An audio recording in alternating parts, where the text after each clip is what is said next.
Olá, alunos do ensino fundamental, ensino médio, Aldeia Torizinho. Nesse segundo vídeo, nós vamos tratar sobre o surgimento dos novos direitos indígenas. Com a elaboração da Constituição de 1934, novos direitos indígenas foram previstos. Foi a primeira Constituição a reconhecer aos indígenas o respeito à posse das terras permanentemente ocupadas por eles, assegurando que essas terras não poderiam ser transferidas, vendidas ou cedidas de qualquer forma. E aí os indígenas têm uma situação também no regime militar. A Constituição de 1967 estabeleceu que as terras ocupadas por indígenas integravam o patrimônio da União, sendo que apenas os indígenas que ocupavam a terra poderiam fazer uso dela, seja para habitar, plantar, colher, outras coisas mais. Nesse, o Serviço de Proteção ao Índio foi substituído pela Fundação Nacional do Índio, que seria aí a FUNAI. Em 1973, foi elaborado o Estatuto do Índio.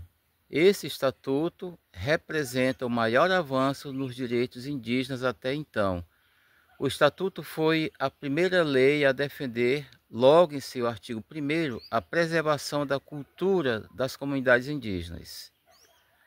A lei dispõe sobre o dever do Estado de integrar os indígenas à comunhão nacional.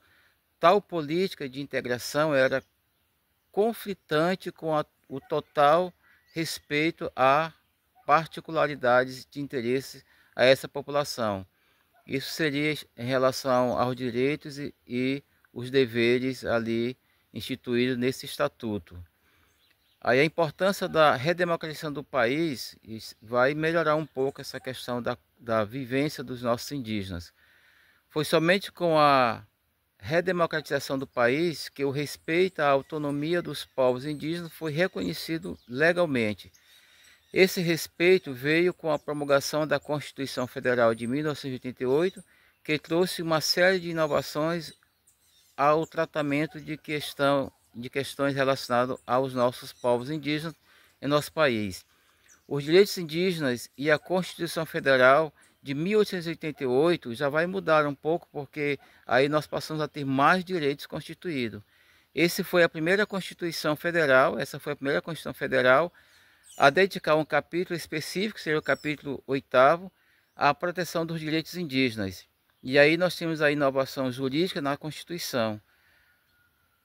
O rompimento com a tradição secular de compreender os indígenas como uma categoria social que deveria ser incorporada à comunhão nacional, manter e preservar sua própria cultura, costumes, língua, crenças e tradições, reconhecimento dos direitos indígenas sobre as suas terras como direitos originários, estabelece que o pertencimento das terras aos povos indígenas é anterior à criação do próprio Estatuto Brasileiro, assumindo-os como primeiros ocupantes do Brasil. E aí nós temos o que vai tratar o artigo 232 da Constituição Federal de 88. Garante aos indígenas a sua capacidade processual, capacidade de ser autor ou réu e exercer seus direitos em uma relação jurídica processual. São legítimos para entrar em juízo na defesa dos direitos. Isso significa que os indígenas podem processar juridicamente qualquer pessoa ou ente, inclusive o próprio Estado brasileiro, caso não honre e não cumpra para com os nossos indígenas, com seus direitos e sobretudo, deveres.